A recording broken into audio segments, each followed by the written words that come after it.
చెప్పుకుంటే బసవరామతారకం ట్రస్ట్ పేరిట ఆయన అందించేటువంటి సేవలు అనుపమానం, అద్భుతం. క్యాన్సర్ వ్యాధితో బాధపడుతున్నటువంటి అనేక మంది ఆర్తుల్ని రక్షించడం కోసం బసవతారకం ట్రస్ట్ పక్షాన విశేషమైనటువంటి రీతిలో సేవలు అందిస్తున్న బాలయ్య బాబుకి జై.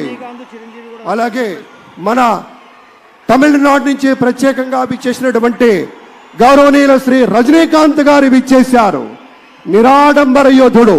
అలాగే మన పెద్దలు మెగాస్టార్ శ్రీ చిరంజీవి గారు విచ్చేశారు. స్వాగతం పలుకుతాం గట్టిగా మన మెగాస్టార్ చిరంజీవి గారికి. అద్భుతం. ఆత్మీయ ఆలింగనాల నడుమ సహేతుకమైన సప్రమాణికమైనటువంటి రీతిలో ఆ వినయం చూడండి మన రజనీకాంత్ గారిది.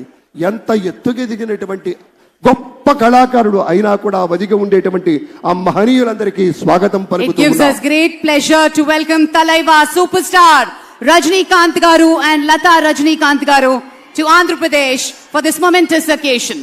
Padma Vibhushanulu ఆ రోజు మనం అంతా చూసాం. పుత్రోత్సాహం తండ్రికి ఏ విధంగా ఉంటుందో మనకి తెలియదు, కానీ సోదర ఉత్సాహం ఆ సాష్టాంగ నమస్కారంలో మనం అంతా వీక్షించాం. ఆప్యాయత, అనురాగం, అనుకున్నది సాధించి పవన్ కళ్యాణ్ గారు సోదరుడు మెగాస్టార్ గారికి సాష్టాంగ నమస్కారం చేసిన తరుణం మనందరి కళ్ళల్లో కూడా నీళ్ళు వచ్చాయి, ఆనంద బాష్పాలు వచ్చాయి. ఒక విజయాన్ని సొంతం చేసుకుని తిరిగి ఇంటికి వెళ్ళి తల్లి గారికి, వదిన గారికి, అన్నగారికి చేసిన సాష్టాంగ నమస్కారాన్ని ఈరోజు సభాముఖంగా గుర్తు చేసుకోవడం అవసరం అనిపించింది. It gives us great pleasure to welcome all the dignitaries across the world. ఇప్పుడు ఒక సాంస్కృతిక అంశంలోకి వెళ్లే ముందు ఒక ఆడియో విజువల్ ప్రెజెంటేషన్ ప్లే చేయవలసిందిగా టెక్నికల్ టీమ్ ని రిక్వెస్ట్ చేస్తున్నాం. ఏవి ప్లీజ్. ప్రజల నుదిటి రాతను మార్చిన నాయకత్వం శ్రీ నారా చంద్రబాబు నాయుడు.